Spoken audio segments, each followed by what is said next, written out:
बच्चों, welcome to गुरु संवाद। आज हम जो टॉपिक पढ़ाने जा रहे हैं वो है समास। ये एक ऐसा टॉपिक है जो एकेडमिक और कंपटीशन एग्जाम दोनों के लिए बहुत ही इंपॉर्टेंट है। ये हर 10th 12th सभी क्लासों में आता है और बहुत ही अच्छा टॉपिक है। आपको बहुत ही इजीली समझ में आ जाएगा। ये बच्चे कुछ समास के अंदर कंफ्यूज रहते हैं, वो आज हम बहुत ही ट्रिक वाले मेथड से पढ़ के इसको सॉल्व करेंगे कि कैसे इसका कंफ्यूजन दूर होता है। तो हम शुरू करते हैं। समास।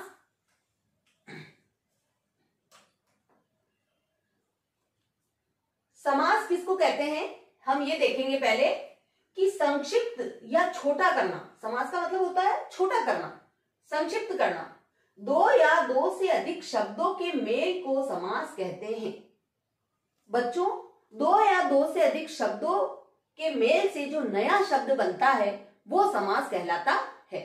हमने क्या पढ़ा था पहले जब संधि पढ़ी थी, तो उसमें क्या था, दो वर्णों का मेल था, है ना। और अब आप इस बात पे ध्यान दीजिए कि समास के अंदर एक तो समास का मतलब क्या होता है, छोटा करना, है ना। और इसमें दो शब्दों का मेल होता है, ठीक है ना। दो शब्दों के मेल से जो नया शब्द बनकर आता है वो समास कहलाता है। दिन, जैसे ये एक उदाहरण देखिए, दिन और रात। तो दिन, दिन रात, हमने इसमें से बीच में से और को हटा दिया और इसमें क्या लिखा हमने, दिन रात। और अगर हम इसको पूरा विस्तृत रूप में लिखेंगे तो क्या लिखेंगे, दिन और रात, है ना। लेकिन जब हमने दिन रात इस तरह से लिखा, समझ में वही आएगा, उसका अर्थ वही निकलेगा, तो हमने उसका संक्षिप्तीकरण कर लिया है, उसको छोटा रूप बना दिया है। और उदाहरण देखेंगे हम, जैसे धन से संपन्न, क्या बना, धन संपन्न। धन से संपन्न, हमने इसमें कारक चिन्ह जोड़ दिया है ना। ये तत्पुरुष समास का बन गया है उदाहरण। जैसे और उदाहरण देखिए, रसोई घर, क्या बना, रसोई के लिए घर। पूजा घर, पूजा के लिए घर, है ना। तो यहां पर ये सारे क्या बन गए हैं, इन शब्दों से इसको जोड़ा गया और हमने इसका संक्षिप्तीकरण रूप बना दिया, तो ये सामासिक वर्ड हो गए, है ना। और ये विग्रह रूप हो गया इनका, और ये इसका समस्त पद बन गया, ठीक है। जैसे नौ रत्नों का समूह क्या बन गया, नवरत्न बन गया, पूजा घर बन गया, है ना। तो उसको हमने इसके बीच में जो ये आ रहा है, इसका विग्रह करने पर जो बड़ा रूप हो रहा है, उसको हमने छोटा करके इस तरह से इसको बना दिया है। तो यही समास है। समास के अंदर हम जो बड़ा विस्तृत रूप है उसको हम छोटा कर देंगे, संक्षिप्त कर देंगे, है ना। इसको हम ऐसे ना लिखेंगे, नौ रत्नों का समूह, इतना बड़ा ना लिख करके हम सीधा बोलेंगे नवरत्न, और उससे बात क्लियर हो जाएगी कि नवरत्न यानी नौ रत्नों का समूह। तो बच्चों, हमने देखा कि समास किसे कहते हैं कि कम से कम शब्दों में हम अपनी ज्यादा से ज्यादा बात को कहें, है ना। तो समास का मतलब छोटा करना होता है कि हम किसी भी बात को छोटा करके प्रस्तुत करें और अधिक से अधिक उसका अर्थ स्पष्ट हो जाए। अब हम इसके भेद देखेंगे कि समास के कितने भेद हैं। तो समास के 6 भेद हैं। आप इसकी भेद देखो। पहला है अव्ययी भाव, तत्पुरुष, कर्मधारय, द्वंद्व, द्विगु और बहुव्रीहि, ठीक है। अब हम इसमें देखेंगे कि जो इसका पहला भेद है अव्ययी भाव समास, उसमें क्या है, पहले हम उसे समझते हैं। तो इसका जो, इसके नाम से ही, नाम पर ध्यान दीजिए बच्चों, अव्ययी भाव। हमने अव्यय, आपने पहले अव्यय पढ़े होंगे। अव्यय किसे कहते हैं, जिसका व्यय नहीं हो सकता, जिसको हम खर्च नहीं कर सकते, जिसको हम शब्द में से हटा नहीं सकते, है ना। उसमें परिवर्तन नहीं होता है ना। लिंग, वचन, कारक, काल, किसी भी तरह से उसमें कोई परिवर्तन नहीं होता है, वो अव्यय होता है। अब हम देखेंगे कि अव्ययी भाव समास क्या होता है ना। तो जिस समास में पहला पद अव्यय होता है और वह अव्ययी भाव समास कहा जाता है। ये ध्यान दीजिए कि जिस समास में पहला पद क्या होगा, अव्यय होगा, और वो अव्ययी भाव समास कहलाता है। अब इसमें क्या ध्यान रखने योग्य चीजें हैं, ताकि आप एक बार में शब्द को देखते से ही उसको पहचान सकें कि वो शब्द अव्ययी भाव समास का है। तो ये हम कैसे पता करेंगे, यही हम इस ट्रिक से पता करेंगे। ये आप ध्यान दीजिए, बहुत आसान हो जाएगा। अगर आपने इस ट्रिक को समझ लिया तो हम उदाहरण में से फटाक से छांट सकते हैं कि ये अव्ययी भाव समास का उदाहरण है, ये पता कर सकते हैं। तो पहला ये इसमें बताया है कि अव्यय शब्द यथा से बने शब्द। देखो ये ध्यान रखना, अगर उदाहरण होगा तो उसमें जैसे सबसे आगे क्या आ रहा है, यथा शब्द अगर आ रहा है तो आपको देखते ही पहचानना है कि यथा शब्द आ रहा है मतलब वो अव्ययी भाव समास का उदाहरण है। एक तो इससे पता कर सकते हैं। दूसरा है उपसर्ग से बने शब्द, जैसे बे, नी, ना, निर, निस, आ, प्रति, है ना। अब इसके शब्द हम बना करके अभी देखेंगे उदाहरण में, तो आपको पता चलेगा। जैसे आमरण, आजन्म। और तीसरा है पुनरावृत्ति वाले शब्द।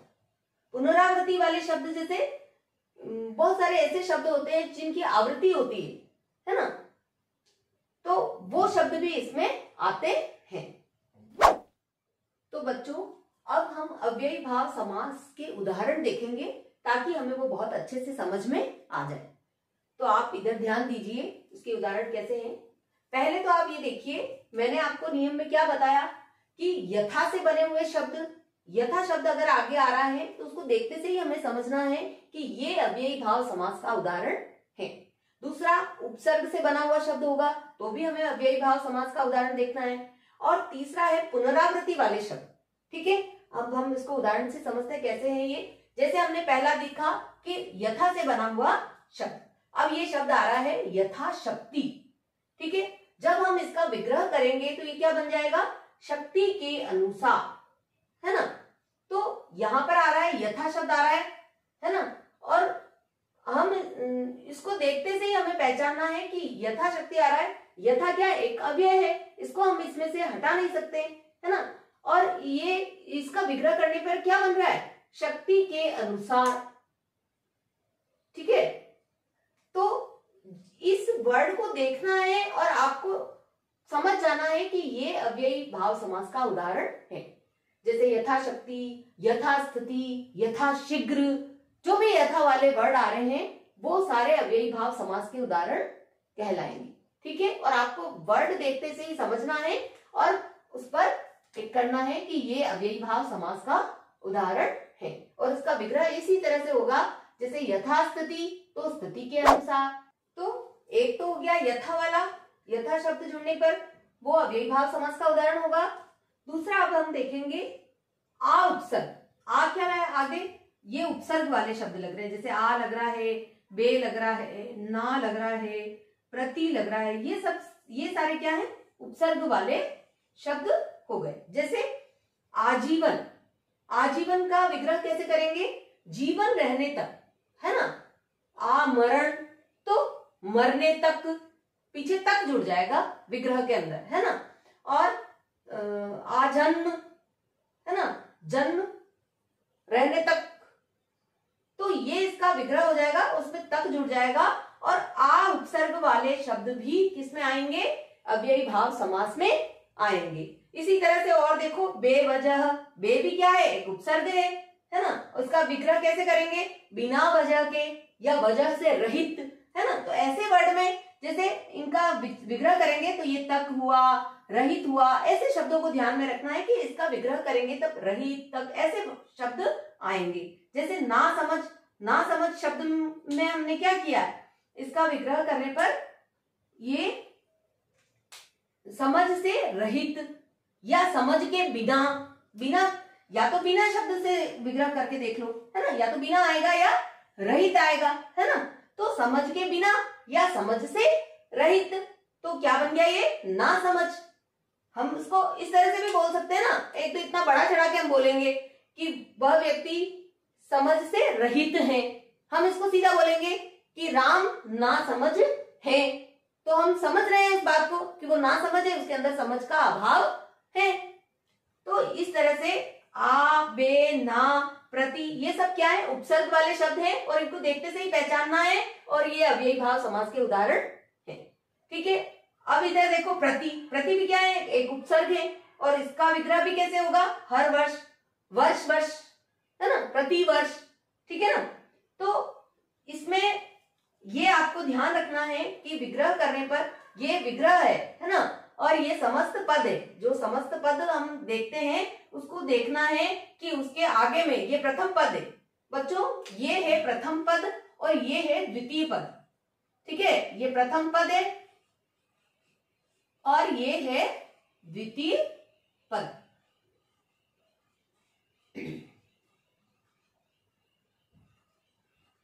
मतलब उत्तर पद, प्रथम पद और उत्तर पद बोल दो उसको, उत्तर पद बोल सकते हैं उसको, पूर्व पद या उत्तर पद, है ना, प्रथम पद।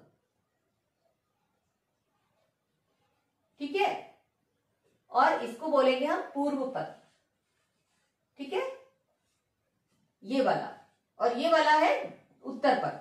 ठीक है, तो इसको देख के हमें ध्यान रखना है कि पूर्व पद प्रधान होता है अव्ययी भाव समास में, और वहां पर यथा शब्द आ रहा है, उपसर्ग आ रहा है, या पुनरावृत्ति वाले शब्द। जैसे पुनरावृत्ति वाले कैसे, देखो एकाएक, यानी एक के बाद एक, यकायक, है ना, एकाएक शब्द आ रहा है, रातों रात आ रहा है ना।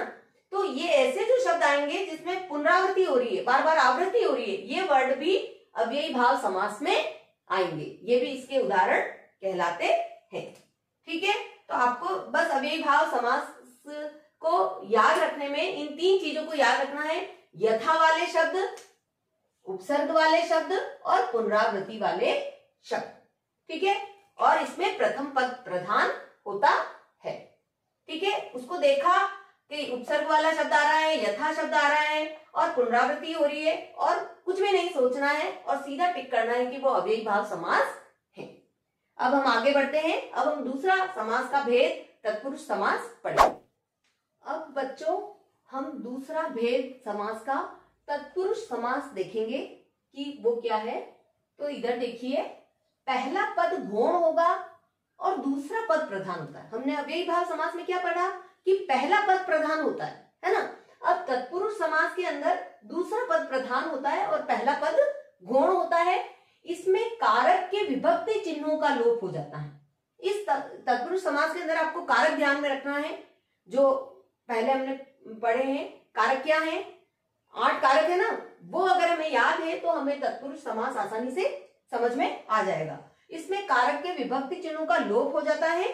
इसमें कर्ता कारक और संबोधन कारक को छोड़ देना। कारक तो कितने 8 है ना, लेकिन उसमें कर्ता कारक पहला और लास्ट वाला 8वां कारक संबोधन है, उनको छोड़ देना है, और 6 कारकों के आधार पर इस समास के 6 भेद किए गए हैं। ठीक है, अब हम पहला देखते हैं। जैसे कर्म तत्पुरुष, कर्ता को हमने छोड़ दिया है ना, कर्ता कारक को हमने छोड़ दिया है और संबोधन कारक को छोड़ दिया है। और इधर क्या है, पहला पद तो क्या है, गौण है पहला पद, और दूसरा पद क्या है, प्रधान है। तो अब हम इधर देखते हैं कि कर्म तत्पुरुष कैसे है। इसमें को विभक्ति का लोप होगा। कर्म तत्पुरुष के अंदर को विभक्ति का लोप होगा। कैसे, इधर उदाहरण से समझिए।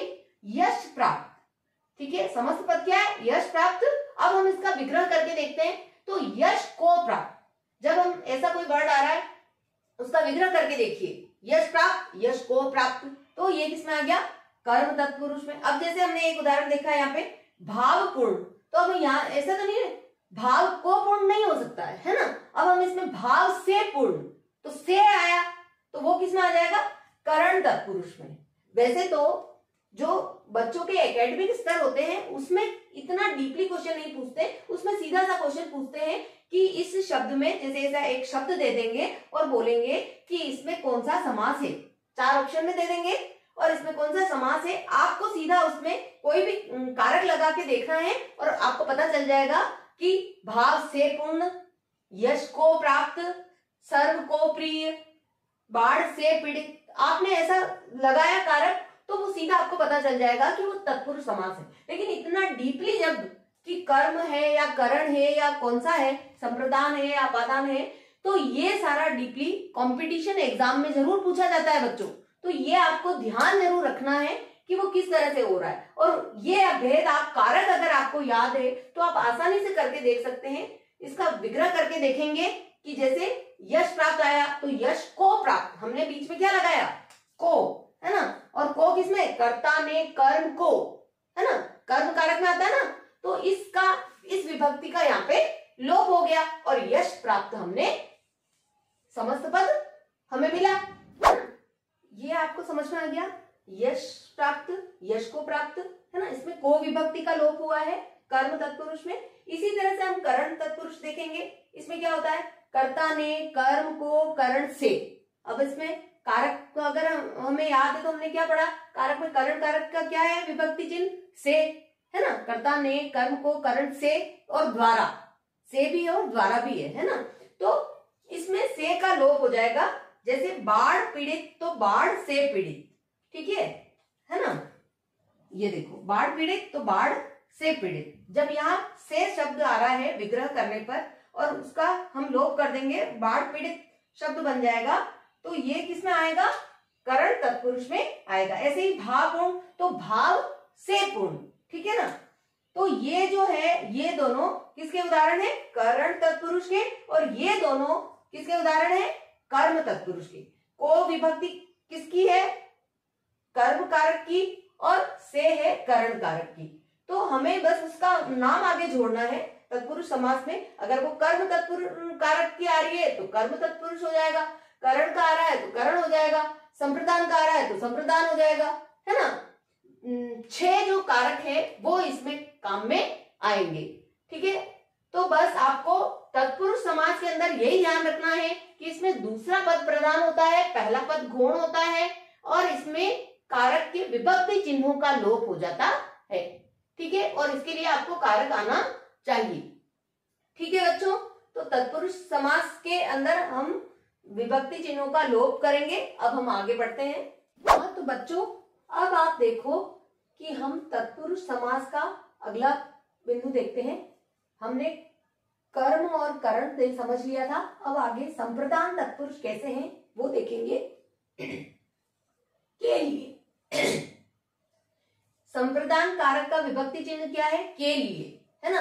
कर्ता ने कर्म को करण से संप्रदान के लिए, है ना। तो के लिए चिन्ह का यहाँ पे लोप हो जाएगा, जैसे गुरु दक्षिणा, तो गुरु के लिए दक्षिणा, है ना। तो यहाँ पर के लिए जो है विभक्ति चिन्ह उसका लोप हो गया, और यहाँ पर समस्त पद में हमने क्या लिखा, गुरु दक्षिणा, है ना। ये शब्द क्या बन गया, गुरु दक्षिणा, ठीक है। अगर गुरु दक्षिणा शब्द आता है तो आप उसका विग्रह करके देखो क्या आएगा, गुरु के लिए दक्षिणा। तो सीधा दिमाग लगाना है कि के लिए कौन से कारक में आता है, संप्रदान कारक का विभक्ति चिन्ह है ना। और कारक किसमें आते हैं, तत्पुरुष समास में। तो जब तत्पुरुष समास में कारक आता है और के लिए वहां पर आ रहा है तो वो सीधा संप्रदान तत्पुरुष समास बन गया, और ये इसका उदाहरण है ना। कंफ्यूज होना ही नहीं है, सीधा आपको अगर कारक याद है, आपको पता है कि तत्पुरुष समास में कारक के विभक्ति चिन्हों का लोप होता है, और ये याद है तो आप उसको एक बार में क्लिक करके और सही कर दोगे, है ना। इसी का उदाहरण देखो आगे वाला, राह खर्च, राह के लिए खर्च। यहां पर भी क्या हुआ है, राह के लिए आया है, तो हम इस विभक्ति चिन्ह का लोप करेंगे और इसमें क्या बन जाएगा, राह खर्च, और ये किसमें आएगा, संप्रदान तत्पुरुष समास में। ऐसे ही अगला देखिए, अपादान तत्पुरुष समास। इसमें क्या आएगा, अपादान से, पृथक या अलग करने के लिए चिन्ह का लोप होता है ना। हमने क्या पढ़ा, कर्ता ने कर्म को करण से, वहां पर जो से है वो किसके लिए, साधन के लिए। ये ध्यान रखना बच्चों, ये जब हम कारक पढ़ते तो हमें ये चीज ध्यान रखनी है कि वहां पर जो कर्ता ने कर्म को करण कारक जो आता है वहां पे भी से विभक्ति आती है, लेकिन वो किसके लिए आती है, साधन के लिए आती है ना। और यहाँ पर जो से आ रहा है वो किसी को पृथक करने के लिए, अलग करने के लिए आ रहा है, ठीक है। तो यहाँ पर भी ऐसे ही होगा, जैसे देश निकाला शब्द है तो उसका विग्रह कैसे होगा, देश से निकाला, है ना, बंधन से मुक्त। तो ये अलग कर रहा है, देश से निकाला है, देश से अलग हो रहा है ना, पृथक हो रहा है, तो ये अपादान में आएगा। और जब साधन की बात होगी वहां पर से विभक्ति आएगी तो वो किसमें आएगी, करण तत्पुरुष में आएगी, है ना। अब आगे देखिए, संबंध तत्पुरुष समास। संबंध तत्पुरुष समास में क्या हो रहा है कि का के की विभक्ति चिन्हों का लोप हो रहा है। जैसे गंगा जल, तो गंगा का जल, है ना। आगे देखिए, अधिकरण तत्पुरुष समास में भी क्या हो रहा है, में पेपर चिन्हों का लोप हो रहा है। इसमें देखो सिर दर्द तो सिर में दर्द, आप बीती तो आप पर बीती, है ना, आप पर बीती, तो ये भी किसमें आएगा, अधिकरण तत्पुरुष समास के अंदर आएगा। ये सारे उदाहरण अधिकरण तत्पुरुष समास के हैं। तो आपको इन विभक्ति चिन्हों से ही पता लगाना है बच्चों कि वो कौन सा तत्पुरुष है, ठीक है। और कारक चिन्ह को देखते से ही सीधा क्लिक, क्योंकि स्कूल स्तर तक तो यही पूछा जाता है क्वेश्चन कि वो कौन से समास का उदाहरण है। ये जो इतना डीपली पूछा जाएगा वो किसी कंपटीशन एग्जाम में पूछा जाता है कि वो कौन से तत्पुरुष समास का उदाहरण है। तो वो भी कोई कठिन नहीं है, अगर हमें कारक याद है, और कारक तो फटाक से याद हो जाते हैं, सीधा फटाक से कर्ता ने कर्म को करण से संप्रदान के लिए अपादान से संबंध का अधिकरण में पेपर संबोधन है वो अरे, है ना। तो इस तरह से ये जब हमको एक बार अच्छे से याद कर लिए तो हम उनको चुटकियों में बोल सकते हैं और पता लगा सकते हैं कि ये कौन से कारक का उदाहरण है। तो अब हमारा तत्पुरुष समास कंप्लीट हो गया है। अब हम आगे बढ़ते हैं बच्चों। अब हम समास का तीसरा भेद कर्मधारय समास पढ़ेंगे। कर्मधारय समास, इस समास के पहले तथा दूसरे पद में विशेषण विशेष्य अथवा उपमान उपमेय का संबंध होता है। इसमें ध्यान दीजिए इस बात पे कि इस समास में क्या होता है, पहले तथा दूसरे पद में विशेषण विशेष्य और उपमान उपमेय, इन शब्दों को याद रखना है कि इसमें विशेषण विशेष्य और उपमान उपमेय का संबंध होता है। वो कैसे होता है ये हम देखते हैं।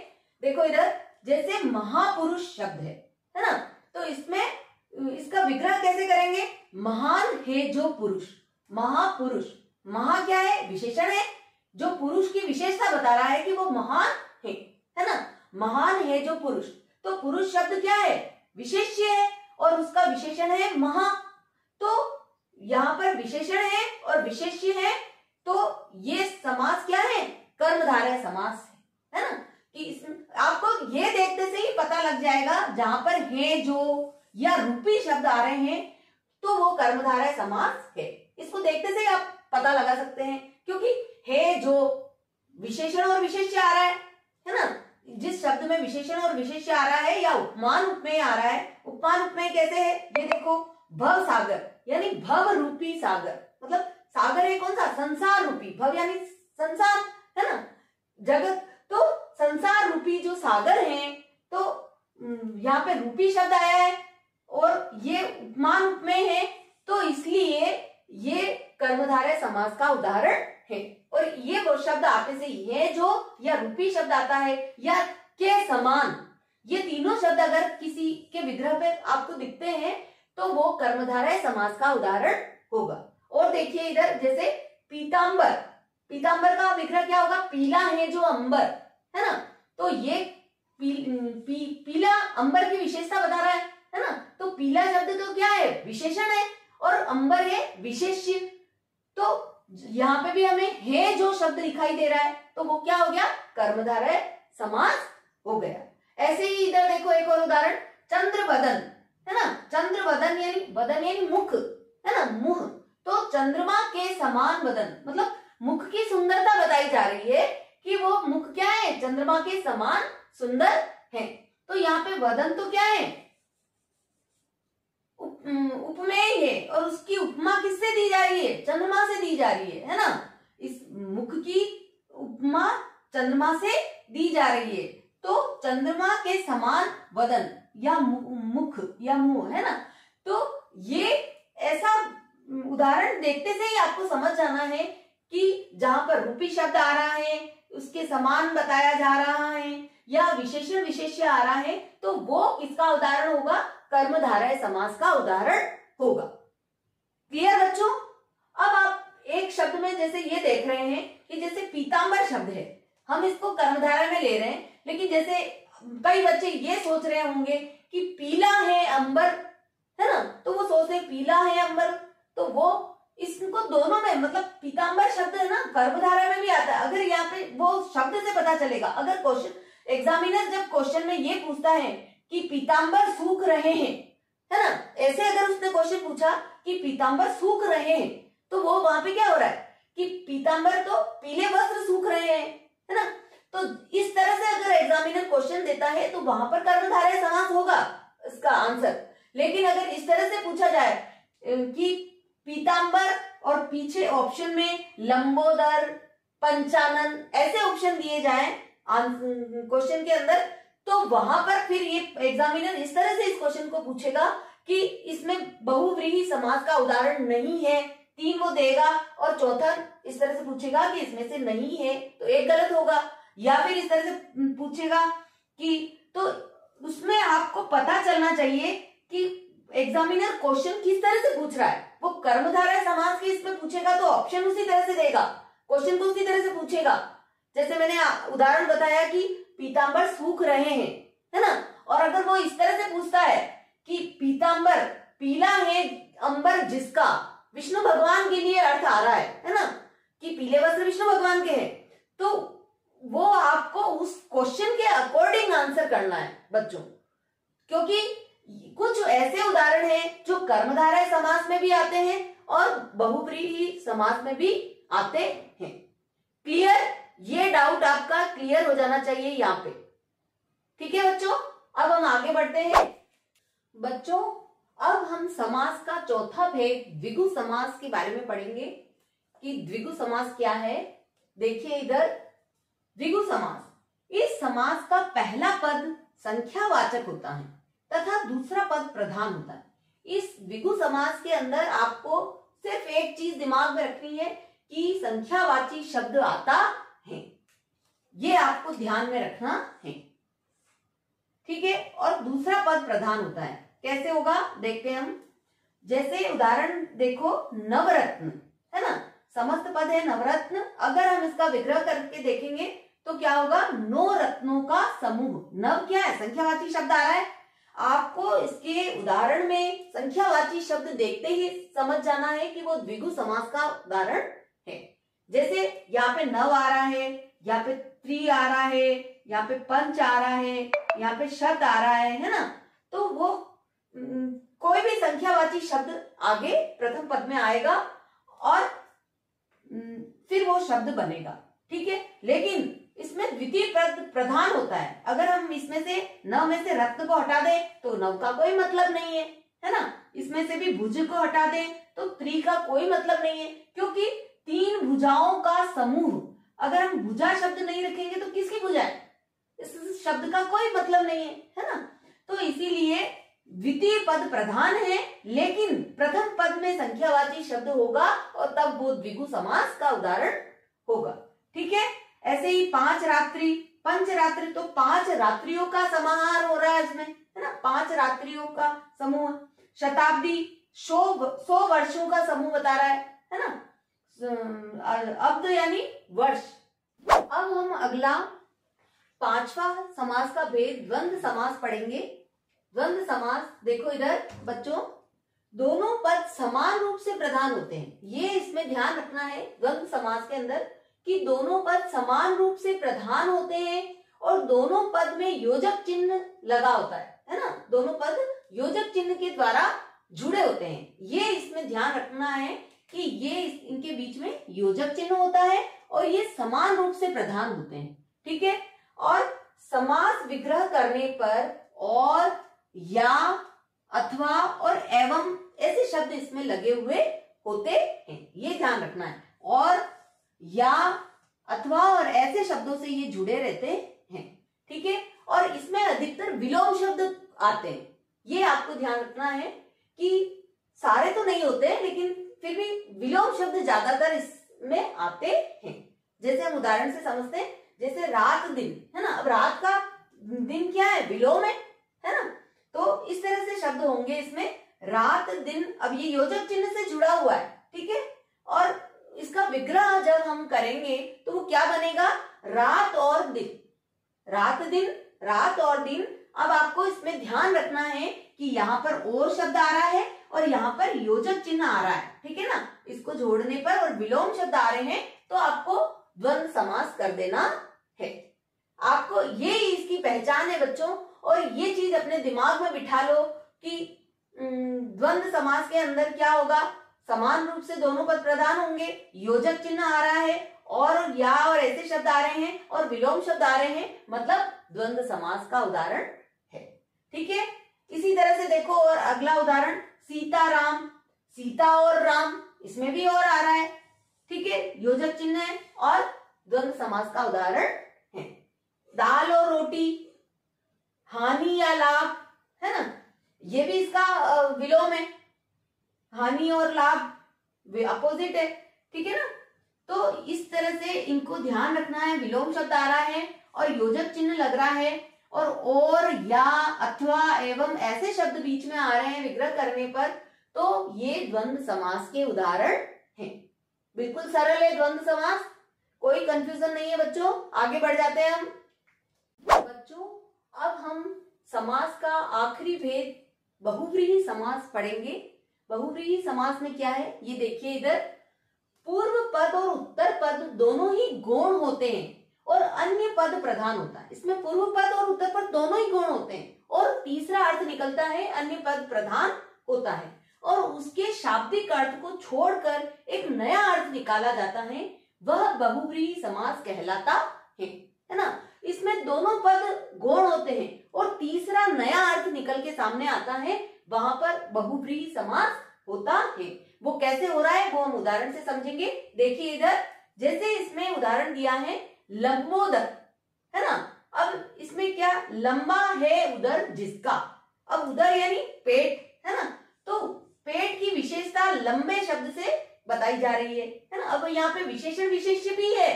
ठीक है बच्चों, ध्यान से समझना इसको। तो लंबा है उदर जिसका, ये ध्यान रखना। बहुव्रीहि समास में हम इसी तरह से इसका विग्रह करके देखेंगे कि कैसे होगा। तो लंबा है उदर जिसका, दिमाग में हमारे एक बार में क्लिक होगा कि किसका लंबा पेट है, गणेश जी का, गणेश भगवान का लंबा उदर है ना। तो जब हमारे दिमाग में अन्य अर्थ गणेश जी के लिए आया और वो शब्द किसके लिए, किसमें आएगा, बहुव्रीहि समास में आएगा। ऐसे ही हम अगला और उदाहरण देखते हैं, जैसे नीलकंठ, है ना। नीलकंठ की विशेषता नीला शब्द बता रहा है, विशेषण विशेष्य है, लेकिन इसका हम अर्थ कैसे विग्रह करेंगे तो क्या बनेगा, नीला कंठ है जिसका, अर्थात शिव। हमारे दिमाग में फर्स्ट क्लिक में क्या आएगा, शिव भगवान का नाम आएगा, क्योंकि नीला कंठ किसका है, शंकर भगवान का है। ठीक है, तो ये बहुव्रीहि समास में आएगा। ठीक है, ऐसे ही एक उदाहरण और देखो, जैसे दशानन, 10 आनन है जिसके, 10 आनन है जिसके। तो अब ये देखो यहाँ पे 10 शब्द क्या है, संख्यावाची शब्द आ रहा है। तो कई बच्चे ये सोच रहे हैं कि यहाँ पर ये संख्यावाची शब्द आ रहा है तो ये तो द्विगु समास का उदाहरण हुआ, है ना, क्योंकि हमने पढ़ा है कि द्विगु समास के उदाहरण में क्या है कि संख्यावाची शब्द आ रहा है तो वो किसमें चला जाएगा, इसमें द्विगु समास के अंदर चला जाएगा। लेकिन बच्चों ये द्विगु में भी जाएगा। ये आपको क्वेश्चन के अकॉर्डिंग आपको पढ़ना और समझना पड़ेगा कि एग्जामिनर क्वेश्चन में क्या पूछ रहा है। अगर वो उसको संख्या के अर्थ में पूछता है और उसके उदाहरण में चारों ऑप्शन में भी इसी तरह का दिया गया है तो आपको छांटना होगा वहां पे कि ये द्विगु समास का उदाहरण है। लेकिन अगर आप इसका विग्रह करके देखते हो और चारों उदाहरण जो एग्जामिनर देता है, चारों ऑप्शन जो देता है, और उसमें आप इस तरह से विग्रह करके देखते हो कि दशानन शब्द 10 आनन है जिसके, अर्थात रावण के लिए बताया जा रहा है और उसके चारों ऑप्शन भी उस तरह से दिए गए हैं, तो वो रावण के लिए बहुव्रीहि समास का उदाहरण बनेगा। तो ये आपको वहां चूज करना है कि एग्जामिनर क्वेश्चन किस तरह से पूछ रहा है। ठीक है बच्चों, तो ये आपको समझना होगा कि कई उदाहरण ऐसे हैं जो बहुव्रीहि समास में भी आते हैं, द्विगु में भी आते हैं। कई उदाहरण ऐसे हैं जो कर्मधारय में आते हैं और बहुव्रीहि में आते हैं। जैसे पीतांबर शब्द है तो वो कर्मधारय में भी आता है और बहुव्रीहि में भी आता है। तो ये आपको क्वेश्चन के अकॉर्डिंग पता लगाना है कि एग्जामिनर हमसे क्या पूछ रहा है। वो दोनों ऑप्शन कभी एक साथ नहीं देगा और देगा तो भी वो क्वेश्चन को उस तरह से पूछेगा। ठीक है बच्चों, तो कोई कंफ्यूजन नहीं रखना है, बिल्कुल सरल है। जहां पर ये पूछा जा रहा है जैसे त्रिलोचन, इसमें भी क्या आ रहा है, त्रि शब्द आ रहा है, तो कई बच्चे सोच रहे हैं कि ये किसमें जाएगा, द्विगु में, क्योंकि पहला पद क्या है, संख्यावाची है। लेकिन बच्चों ये संख्यावाची तो है, लेकिन आप इसका विग्रह करके देखो, तीन है लोचन जिसके, अर्थात लोचन यानी नेत्र, आंखें, है ना। तो त्रिलोचन, तीन है लोचन जिसके या तीन नेत्र हैं जिसके, शिव के। एक बार में फर्स्ट क्लिक में हमारे दिमाग में आंसर क्या आया, शिव आया, क्योंकि तीन नेत्र किसके हैं, शिव जी के। हम शिव जी को ही बोलते हैं ना त्रिनेत्र। तो इसीलिए इसमें बहुव्रीहि समास होगा, क्योंकि ये क्या कर रहा है, अन्य नया अर्थ निकाल रहा है, ठीक है ना। और हमने बहुव्रीहि समास में यही पढ़ा है कि दोनों पद गौण हो जाते हैं, उसका शाब्दिक अर्थ अलग अर्थ निकल के आता है। तो जब एग्जाम में इस तरह से ऑप्शन दिया हो तो आपको कंफ्यूज नहीं होना है, और तीसरा अर्थ जब निकल रहा है तो वहां पे आपको बहुव्रीहि समास ही क्लिक करना है। ठीक है बच्चों, समास आज हमारा चैप्टर खत्म हो गया है और बहुत अच्छे से आपको समझ में आ गया होगा। इसकी सारी ट्रिक मैंने बताई है। और बहुव्रीहि समास की पहचान यही है कि अलग अर्थ निकल रहा है और विग्रह करने पर है जिसका, है ना, नीला कंठ है जिसका, इस तरह के वर्ड आएंगे इसमें। ठीक है बच्चों, अगर आपको वीडियो पसंद आई है तो लाइक, शेयर और कमेंट करें, और इसी तरह के वीडियोस पाने के लिए आप हमारे चैनल को सब्सक्राइब करें।